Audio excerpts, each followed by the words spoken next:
अधात्विक खनिज अभ्रक। अभ्रक एक ऐसा खनिज है जो प्लेटों अथवा पत्रण क्रम में पाया जाता है। इसका चादरों में विपाटन स्प्लिट आसानी से हो सकता है। ये परतें इतनी महीन हो सकती हैं कि इसकी 1000 परतें कुछ सेंटीमीटर ऊंचाई में समाहित हो सकती हैं। अभ्रक पारदर्शी काले, हरे, लाल, पीले अथवा भूरे रंग का हो सकता है।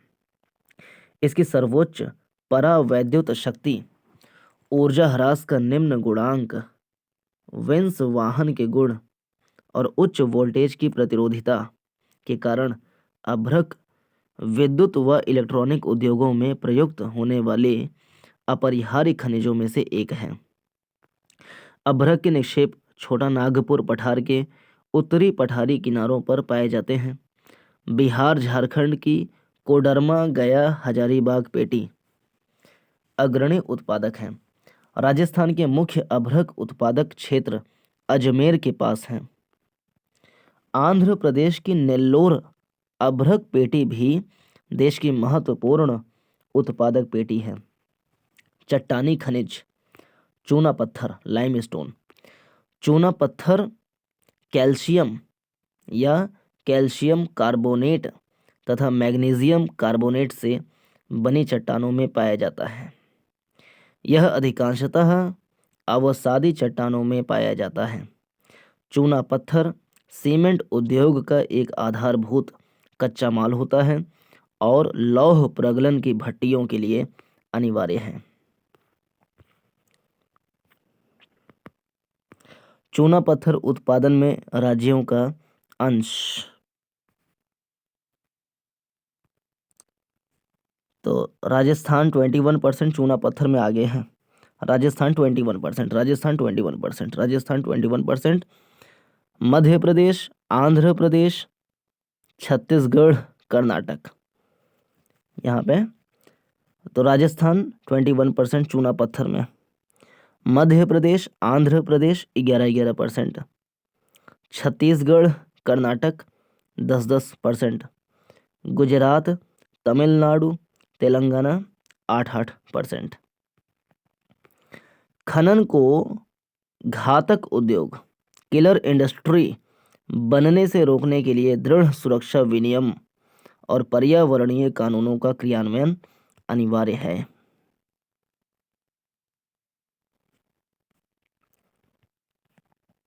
क्या आपने कभी खनिकों द्वारा आपके जीवन को सुविधाजनक बनाने के लिए किए गए प्रयासों के बारे में सोचा है? खनन का खनिकों के स्वास्थ्य तथा पर्यावरण पर क्या प्रभाव पड़ता है? खदानों में काम करने वाले श्रमिक लगातार धूल व हानिकारक धुएं में सांस लेते हुए फेफड़ों संबंधी बीमारियों के शिकार हो जाते हैं। खदानों के छतों के गिरने, सैलाब आने यानी जल प्लावित होना, कोयले की खदानों में आग लगने आदि खतरे खदान श्रमिकों के लिए स्थायी हैं। खदान क्षेत्रों में खनन के कारण जल स्रोत संदूषित हो जाते हैं। अवशिष्ट पदार्थों तथा खनिज तरल के मलबे के खत्ता लगाने से भूमि व मिट्टी का अवक्षय होता है और सरिताओं तथा नदियों का प्रदूषण बढ़ता है।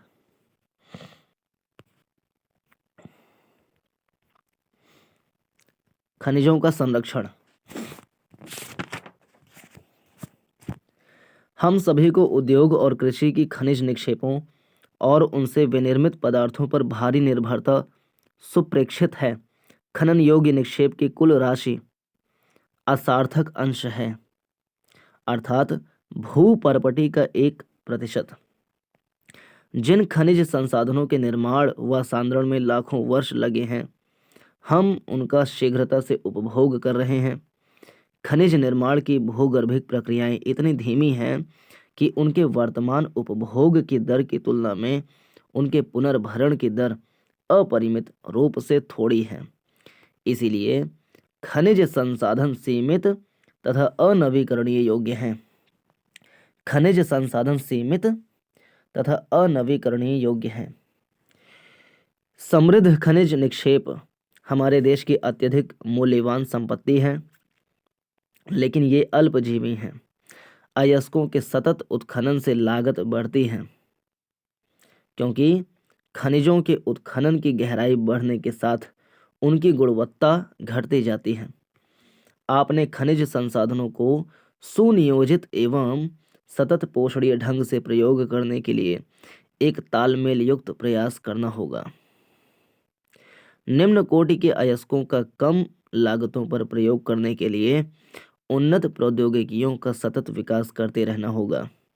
धातुओं का पुनः चक्रण, रद्दी धातुओं का प्रयोग तथा अन्य प्रतिस्थापनों का उपयोग भविष्य में हमारे खनिज संसाधनों के संरक्षण के उपाय हैं। ऊर्जा संसाधन। ऊर्जा सभी क्रियाकलापों के लिए आवश्यक है। खाना पकाने, रोशनी व ताप के लिए, गाड़ियों के संचालन तथा उद्योगों में मशीनों के संचालन में ऊर्जा की आवश्यकता होती है। ऊर्जा का उत्पादन ईंधन खनिजों जैसे कोयला, पेट्रोलियम, प्राकृतिक गैस, यूरेनियम तथा विद्युत से किया जाता है। ऊर्जा संसाधनों को परंपरागत तथा गैर परंपरागत साधनों में वर्गीकृत किया जा सकता है। परंपरागत साधनों में लकड़ी, उपले, कोयला, पेट्रोलियम, प्राकृतिक गैस तथा विद्युत दोनों जल विद्युत व ताप विद्युत सम्मिलित हैं। गैर परंपरागत साधनों में सौर, पवन, ज्वारीय, भूतापीय, बायोगैस तथा परमाणु ऊर्जा शामिल किए जाते हैं। ग्रामीण भारत में लकड़ी व उपले बहुतायत में प्रयोग किए जाते हैं। एक अनुमान के अनुसार ग्रामीण घरों में आवश्यक ऊर्जा का 70% से अधिक इन दो साधनों से प्राप्त होता है, लेकिन अब घटते वन क्षेत्र के कारण इनका उपयोग करते रहना कठिन होता जा रहा है। इसके अतिरिक्त उपलों का उपभोग भी हतोत्साहित किया जा रहा है, क्योंकि इससे सर्वाधिक मूल्यवान खाद्य का उपभोग होता है, जिसे कृषि में प्रयोग किया जा सकता है। परंपरागत ऊर्जा के स्रोत। कोयला। भारत में कोयला बहुतायत में पाया जाने वाला जीवाश्म ईंधन है। यह देश की ऊर्जा आवश्यकताओं का महत्वपूर्ण भाग प्रदान करता है। इसका उपयोग ऊर्जा उत्पादन तथा उद्योगों और घरेलू ज़रूरतों के लिए ऊर्जा की आपूर्ति के लिए किया जाता है। भारत अपनी वाणिज्यिक ऊर्जा आवश्यकताओं की पूर्ति हेतु मुख्यतः कोयले पर निर्भर है। जैसा कि आप पहले से ही जानते हैं कि कोयले का निर्माण पादप पदार्थों के लाखों वर्षों तक संपीड़न से हुआ है। इसीलिए संपीड़न की मात्रा, गहराई और दबने के समय के आधार पर कोयला अनेक रूपों में पाया जाता है। दलदलों में क्षय होते पादपों से पीट उत्पन्न होता है, जिसमें कम कार्बन, नमी की उच्च मात्रा व निम्न ताप क्षमता होती है। लिग्नाइट एक निम्न कोटि का भूरा कोयला होता है। यह मुलायम होने के साथ अधिक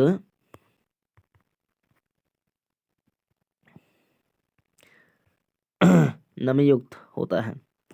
लिग्नाइट के प्रमुख भंडार तमिलनाडु के नैवेली में मिलते हैं और विद्युत उत्पादन में प्रयोग किए जाते हैं। गहराई में दबे तथा अधिक तापमान से प्रभावित कोयले को बिटुमिनस कोयला कहा जाता है। वाणिज्यिक प्रयोग में यह सर्वाधिक लोकप्रिय है। धातु शोधन में उच्च श्रेणी के बिटुमिनस कोयले का प्रयोग किया जाता है, जिसका लोहे के प्रगलन में विशेष महत्व है। एंथ्रेसाइट सर्वोत्तम गुण वाला कठोर कोयला है। भारत में कोयला दो प्रमुख भूगर्भिक युगों के शैलक्रम में पाया जाता है। एक गोंडवाना, जिसकी आयु 200 लाख वर्ष से कुछ अधिक है, और दूसरा टर्शियरी निक्षेप, जो लगभग 55 लाख वर्ष पुराने हैं। गोंडवाना कोयले, जो धातु शोधन कोयला है, के प्रमुख संसाधन दामोदर घाटी, पश्चिमी बंगाल तथा झारखंड, झरिया, रानीगंज, बोकारो में स्थित हैं, जो महत्वपूर्ण कोयला क्षेत्र हैं। गोदावरी, महानदी, सोन व वर्धा नदी घाटियों में भी कोयले के जमाव पाए जाते हैं। टर्शियरी कोयला क्षेत्र उत्तर पूर्वी राज्यों मेघालय, असम, अरुणाचल प्रदेश व नागालैंड में पाया जाता है। यह स्मरण रहे कि कोयला स्थूल पदार्थ है, जिसका प्रयोग करने पर भार घटता है, क्योंकि यह राख में परिवर्तित हो जाता है। इसी कारण भारी उद्योग तथा ताप विद्युत गृह कोयला क्षेत्रों अथवा उनके निकट ही स्थापित किए जाते हैं। पेट्रोलियम। भारत में कोयले के पश्चात ऊर्जा का दूसरा प्रमुख साधन पेट्रोलियम या खनिज तेल है। यह ताप व प्रकाश के लिए ईंधन, मशीनों को स्नेहक और अनेक विनिर्माण उद्योगों को कच्चा माल प्रदान करता है। तेल शोधनशालाएं, संश्लेषित वस्त्र, उर्वरक तथा असंख्य रसायन उद्योगों में एक नोडीय बिंदु का काम करती है। भारत में अधिकांश पेट्रोलियम की उपस्थिति टर्शियरी युग की शैल संरचनाओं की अपनति का व भ्रंश ट्रैप में पाई जाती हैं। वलन, अपनति और गुंबदों वाले प्रदेशों में यह वहाँ पाया जाता है जहाँ उद्वलन के शीर्ष में तेल ट्रैप हुआ होता है। तेल धारक परत संरद्र चूना पत्थर या बालू पत्थर होता है जिसमें से तेल प्रवाहित हो सकता है। मध्यवर्ती असंरद्र परतें तेल को ऊपर उठने व नीचे रिसने से रोकती हैं। पेट्रोलियम संरद्र और असंरद्र चट्टानों के बीच भ्रंश ट्रैप में पाया जाता है। प्राकृतिक गैस हल्की होने के कारण खनिज तेल के ऊपर पाई जाती है। भारत में मुंबई, हाई, गुजरात और असम प्रमुख पेट्रोलियम उत्पादक क्षेत्र हैं। भारत के मानचित्र में 3 प्रमुख अपतटीय तेल क्षेत्र चिन्हित करें। अंकलेश्वर गुजरात का सबसे महत्वपूर्ण तेल क्षेत्र है। असम भारत का सबसे पुराना तेल उत्पादक राज्य है। डिगबोई, नहरकटिया और मोरन हुगरीजन इस राज्य के महत्वपूर्ण तेल उत्पादक क्षेत्र हैं। प्राकृतिक गैस। प्राकृतिक गैस एक महत्वपूर्ण स्वच्छ ऊर्जा संसाधन है जो पेट्रोलियम के साथ अथवा अलग भी पाई जाती है। इसे ऊर्जा के एक साधन के रूप में तथा पेट्रो रसायन उद्योग के एक औद्योगिक कच्चे माल के रूप में प्रयोग किया जाता है। कार्बन डाइऑक्साइड के कम उत्सर्जन के कारण प्राकृतिक गैस को पर्यावरण अनुकूल माना जाता है, इसलिए यह वर्तमान शताब्दी का ईंधन है। कृष्णा गोदावरी नदी बेसिन में प्राकृतिक गैस के विशाल भंडार खोजे गए हैं। पश्चिमी तट के साथ मुंबई हाई और सन्निध क्षेत्रों को खंभात की खाड़ी में पाए जाने वाले तेल क्षेत्र संपूरित करते हैं। अंडमान निकोबार द्वीप समूह भी महत्वपूर्ण तेल क्षेत्र हैं जहां प्राकृतिक गैस के विशाल भंडार पाए जाते हैं। 1700 किलोमीटर लंबी Hazira Vijaypur Jagdishpur gas pipeline Mumbai high और बसीन को पश्चिमी व उत्तरी भारत के उर्वरक, विद्युत व अन्य औद्योगिक क्षेत्रों से जोड़ती है। इस धमनी से भारत के गैस उत्पादन को संवेग मिला है। ऊर्जा व उर्वरक उद्योग प्राकृतिक गैस के प्रमुख प्रयोक्ता हैं। गाड़ियों में तरल ईंधन का संपीड़ित प्राकृतिक गैस से प्रतिस्थापन देश में लोकप्रिय हो रहा है। विद्युत। आधुनिक विश्व में विद्युत के अनुप्रयोग इतने ज़्यादा विस्तृत हैं कि इसके प्रति व्यक्ति उपभोग को विकास का सूचकांक माना जाता है। विद्युत मुख्यतः 2 प्रकार से उत्पन्न की जाती है। पहला, प्रवाही जल से जो हाइड्रो टरबाइन चलाकर जल विद्युत उत्पन्न करता है। दूसरा, अन्य ईंधन जैसे कोयला, पेट्रोलियम व प्राकृतिक गैस को जलाने से टरबाइन चलाकर ताप विद्युत उत्पन्न की जाती है। एक बार उत्पन्न हो जाने के बाद विद्युत एक जैसी ही होती है। तेज बहते जल से जल विद्युत उत्पन्न की जाती है जो एक नवीकरणीय योग्य संसाधन है। भारत में अनेक बहुउद्देशीय परियोजनाएं हैं जो विद्युत ऊर्जा उत्पन्न करती हैं, जैसे भाखड़ा नांगल, दामोदर घाटी कॉरपोरेशन और कोपली हाइडल परियोजना आदि। ताप विद्युत कोयला, पेट्रोलियम तथा प्राकृतिक गैस के प्रयोग से उत्पन्न की जाती है। ताप विद्युत गृह अनवीकरण योग्य जीवाश्मी ईंधन का प्रयोग कर विद्युत उत्पन्न करते हैं। गैर परंपरागत ऊर्जा के साधन। ऊर्जा के बढ़ते उपभोग ने देश को कोयला, तेल, गैस जैसे जीवाश्मी ईंधनों पर अत्यधिक निर्भर कर दिया है। गैस व तेल की बढ़ती कीमतों तथा इनकी संभाव्य कमी ने भविष्य में ऊर्जा आपूर्ति की सुरक्षा के प्रति अनिश्चितताएं उत्पन्न कर दी हैं। इसके राष्ट्रीय अर्थव्यवस्था की वृद्धि पर गंभीर प्रभाव पड़ते हैं। इसके अतिरिक्त जीवाश्मी ईंधनों का प्रयोग गंभीर पर्यावरणीय समस्याएं उत्पन्न करता है। अतः नवीकरण योग्य ऊर्जा संसाधनों जैसे सौर ऊर्जा, पवन ऊर्जा, ज्वारीय ऊर्जा, जैविक ऊर्जा तथा अवशिष्ट पदार्थ जनित ऊर्जा के उपयोग की बहुत ज़रूरत है। ये ऊर्जा के गैर परंपरागत साधन कहलाते हैं। भारत धूप, जल तथा जीवभार साधनों में समृद्ध है। भारत में नवीकरण योग्य ऊर्जा संसाधनों के विकास हेतु बृहद कार्यक्रम भी बनाए गए हैं। परमाणु अथवा आणविक ऊर्जा। परमाणु अथवा आणविक ऊर्जा अणुओं की संरचना को बदलने से प्राप्त की जाती हैं। जब ऐसा परिवर्तन किया जाता है तो ऊष्मा के रूप में काफ़ी ऊर्जा विमुक्त होती है और इसका उपयोग विद्युत ऊर्जा उत्पन्न करने में किया जाता है। यूरेनियम और थोरियम जो झारखंड और राजस्थान की अरावली पर्वत श्रृंखला में पाए जाते हैं का प्रयोग परमाणु अथवा आणविक ऊर्जा के उत्पादन में किया जाता है। केरल में मिलने वाली मोनाजाइट रेत में भी थोरियम की मात्रा पाई जाती है। 6 परमाणु ऊर्जा संयंत्र हैं नरोरा के। परमाणु ऊर्जा संयंत्र यूपी के नरोरा, गुजरात में रावत भाटा रावत भाटा है राजस्थान में। फिर काकरापारा गुजरात, तारापुर महाराष्ट्र, कैगा कर्नाटक, कलपक्कम तमिलनाडु। तो यूपी का नरोरा, राजस्थान का रावत भाटा, गुजरात का काकरापारा, महाराष्ट्र का तारापुर, कर्नाटक का कैगा, तमिलनाडु का कलपक्कम। सौर ऊर्जा। भारत एक उष्णकटिबंधीय देश है। यहाँ सौर ऊर्जा के दोहन की असीम संभावनाएं हैं।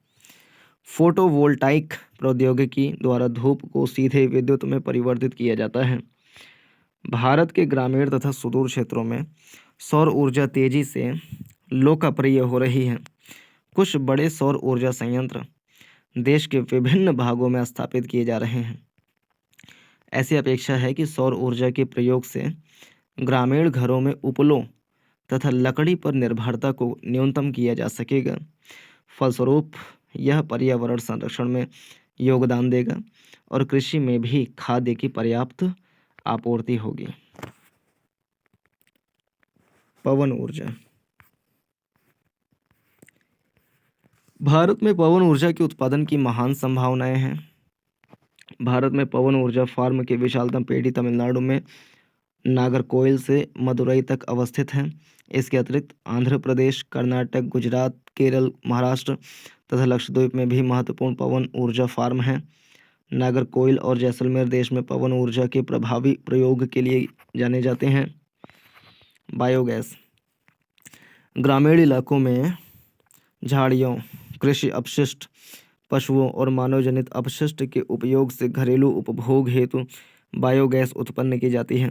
जैविक पदार्थों के अपघटन से गैस उत्पन्न होती है जिसकी तापीय क्षमता मिट्टी के तेल, उपलों व चारकोल की अपेक्षा अधिक होती है। बायोगैस संयंत्र नगरपालिका, सहकारिता तथा निजी स्तर पर लगाए जाते हैं। पशुओं का गोबर प्रयोग करने वाले संयंत्र ग्रामीण भारत में गोबर गैस प्लांट के नाम से जाने जाते हैं।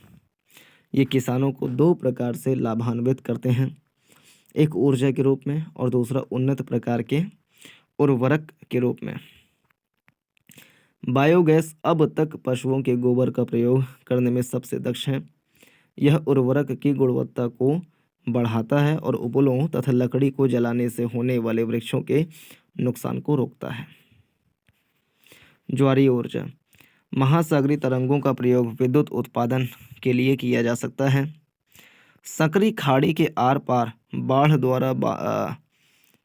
बाढ़ द्वार सकरी खाड़ी के आर पार बाढ़ द्वार बनाकर बांध बनाए जाते हैं।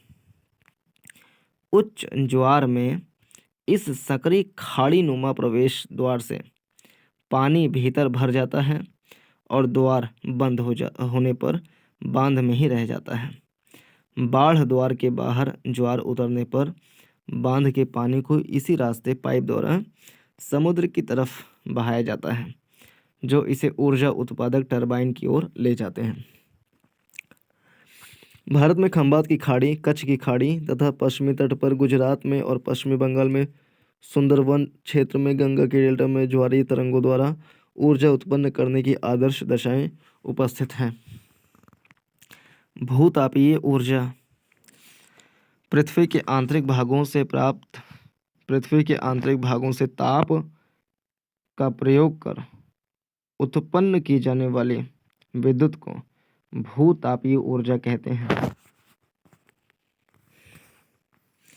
भूतापीय ऊर्जा इसलिए अस्तित्व में होती है क्योंकि बढ़ती गहराई के साथ पृथ्वी प्रगामी ढंग से तप्त होती जाती है।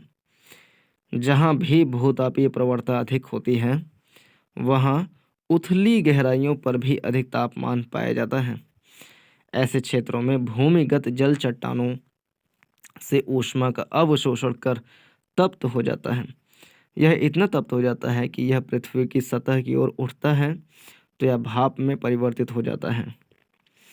इसी भाप का उपयोग टरबाइन को चलाने और विद्युत उत्पन्न करने के लिए किया जाता है।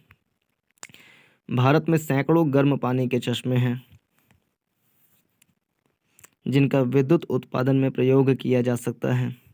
भूतापीय ऊर्जा के दोहन के लिए भारत में 2 प्रायोगिक परियोजनाएं शुरू की गई हैं। एक हिमाचल प्रदेश में मणिकर्ण के निकट पार्वती घाटी में स्थित है तथा दूसरी लद्दाख में पूगा घाटी में स्थित है। ऊर्जा संसाधनों का संरक्षण।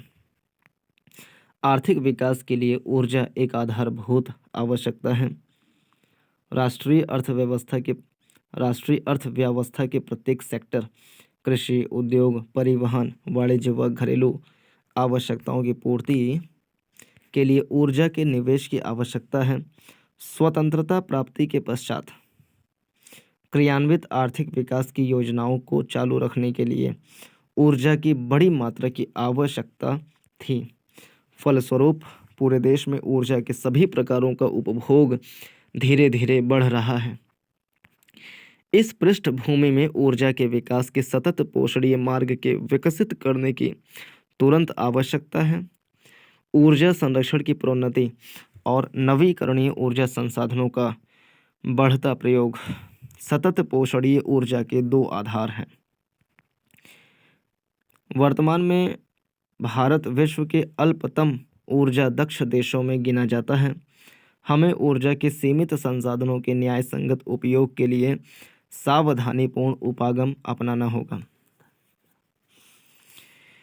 उदाहरणार्थ, एक जागरूक नागरिक होने के रूप में हम यातायात के लिए निजी वाहन की अपेक्षा सार्वजनिक वाहन का उपयोग करके, जब प्रयोग न हो रही हो तो बिजली बंद करके, विद्युत बचत करने के उपकरणों के प्रयोग से तथा गैर पारंपरिक ऊर्जा साधनों के प्रयोग से हम अपना छोटा योगदान दे सकते हैं। आखिरकार ऊर्जा की बचत ही ऊर्जा उत्पादन है।